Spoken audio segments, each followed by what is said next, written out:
Okay, so on the Zoom meeting today, I had some special requests for specific things to draw. One of them was an abstract picture. How do you do that? So, abstraction, usually one of the simplest ways to kind of approach abstract is usually by using simple shapes first, geometric shapes.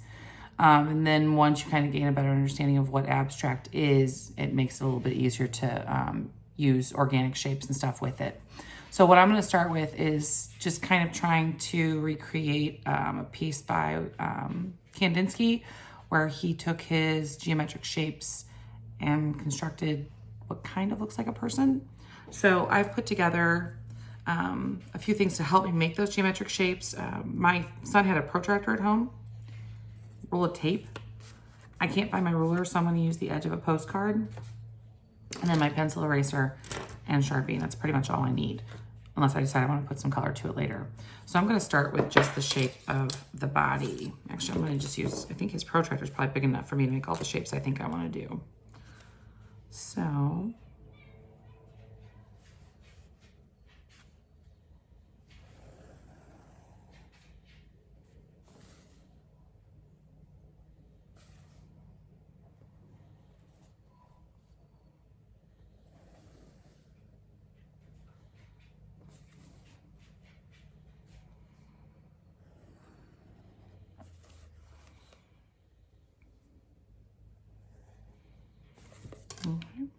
just kind of an enclosed shape for the body. And again, this is just based on a Kandinsky, who happens to be one of my favorites. There's that semicircle for the head.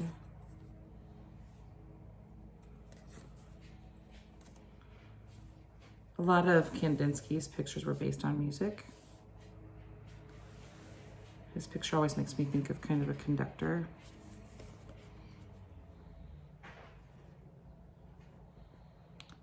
And because I'm using geometric shapes is why I'm using protractors, rulers, things that I can use for circles. I mean, obviously this is a really big circle. If I needed a smaller circle, I'd need to get a smaller shape. But like I could even use something as simple as like, you know, my salt and pepper shakers, things like that that have a round bottom. If I need smaller circles, which I do actually. I think my son's got a little plain piece here that I can use to trace around.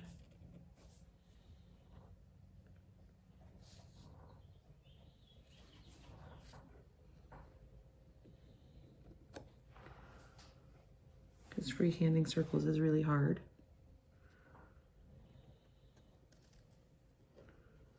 Oops.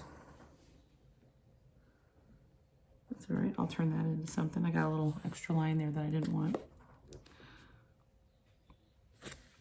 So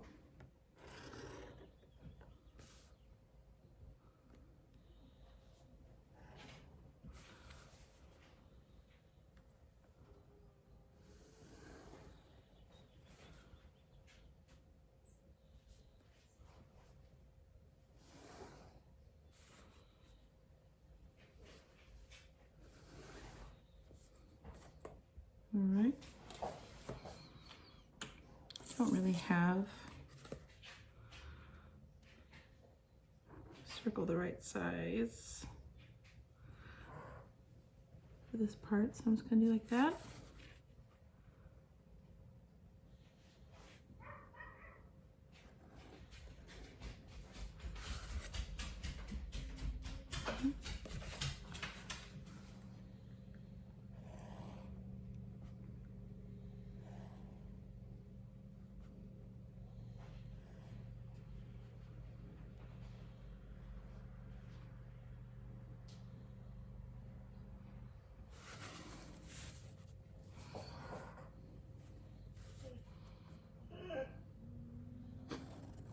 My dog heard another dog bark, so now he's very upset because he wants to know what's happening and where it's coming from. So you'll hear him whining a little bit in the background.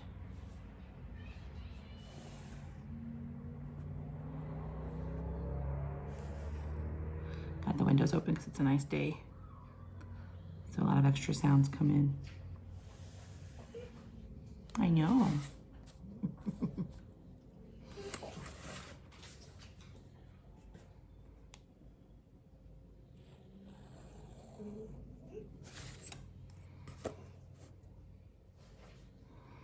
What's the matter, Bubba's?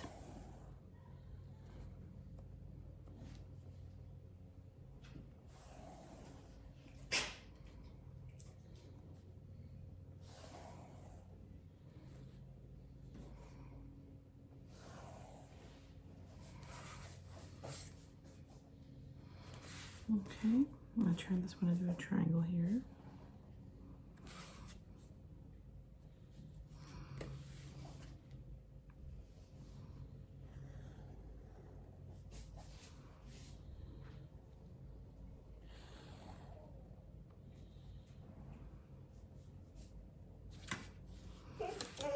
Okay, so there's my finished lines. One of the things I do, if I want to keep it black and white, I can keep it black and white. But if I'm going to do that, what I will do is I'll go back and make some spaces solid black and leave some open. So for instance, you know, I'm going to go ahead and make this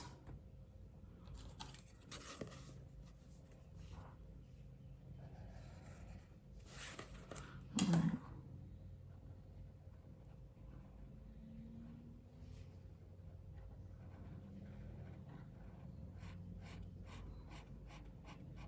I think it just gives it a little more visual interest when you have some heavier lines, some thicker lines, and some thinner lines. So I'm gonna go ahead and color those in real quick.